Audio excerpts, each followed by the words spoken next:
Assalamu alaikum, Madame la Présidente de l'Assemblée nationale, Monsieur le ministre de l'Environnement et de la Transition écologique, Monsieur le ministre des Finances et du Budget, maa ngi leen di nuyu chers collègues di nuyu say collaborateurs du ma lim parce que ñu ci xam bëri na donc sinon sama temps dina fi jeex mais di leen jaajëfal ñoom ñëpp parce que yaakaar naa ni man ci kër gi laa bokk puisque environnement moom laa jàng mooy sama profession également di wax ni ministère bi ministère boo am solo la am na le premier ministre français de l'environnement Poujat dafa bindoon livre en 75 bu mu paree kiiwam fonction am tuddee woon ko le ministère de l'impossible le ministère de l'impossible maa ngi lay invité nga lire ouvrage boobu puisque jafe-jafe yu ñu ci amoon parce que obstacle yi bëri na force d'inertie yi tamit bëri na yoo xam ne parce que environnement soo ko bëggee mettre en avant il y a les intérêts économiques qui font face à toi il y a des intérêts sociaux qui font face à toi donc loolu yëpp et des intérêts politiques aussi donc yooyu yëpp day jafeel kii bi mais di féliciter également en tout cas organisation ministère bi ak le rattachement du programme cadre de vie au ministère de l'environnement parce que c'est une excellente chose parce que moi j'ai jamais pu comprendre naka la gestion des déchets solides gestion des déchets en général mun a nekkee en dehors du ministère de l'environnement donc c'est vraiment venu réparer une hérésie beneen bi di wax également ci réformes yi yoo xam ne jàpp naa ni war ngeen ko mën a kii parce que environnement dafa am une dimension transversale donc faw mu am une coordination intersectorielle en tout cas avec tous les autres ministères tous les autres secteurs te amoon na ay instruments yoo xam ne ñoo ngi fi woon mën naa jël le Conseil national supérieur de l'environnement et des ressources naturelles CONSER donc après Rio mais structure yooyu dafa dem ba dépérir donc il faut que ñu delloowaat ko il y avait la Commission nationale du développement durable il y a toujours le Comité national changement climatique le Conseil supérieur de la chasse et de la protection de la faune il y a également en tout cas d'autres commission nationale de conservation des écosystèmes nga xam ne ñoom ñooy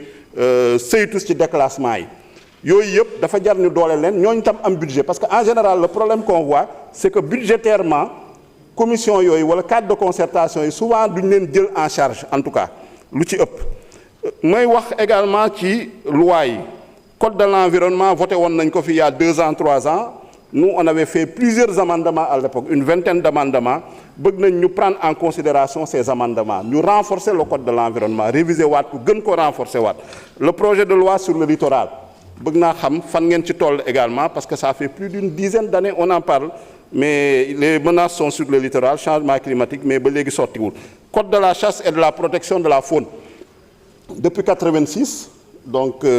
bëgg nañ ngeen réviser ko convention africaine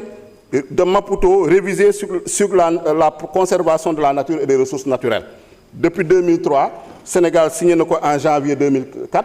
ba léegi ratifié guñ ko ñun ñoo ngi toujours sous le régime de la convention d'Alger de 1968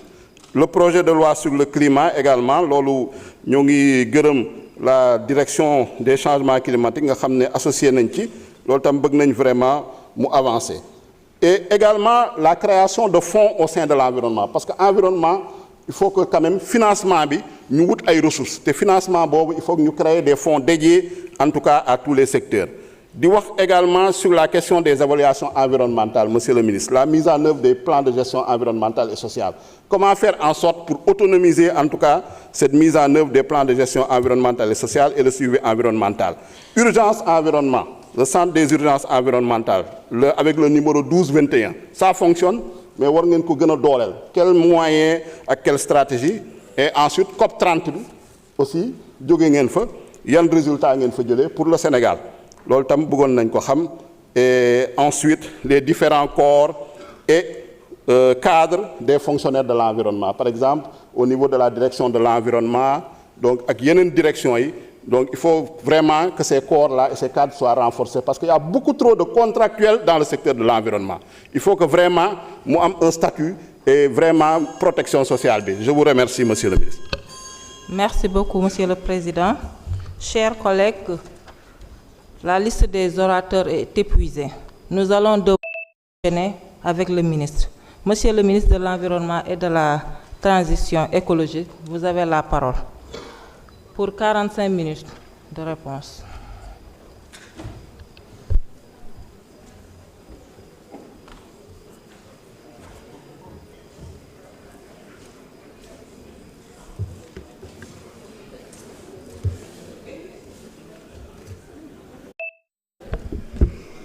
Assalamu alaikum.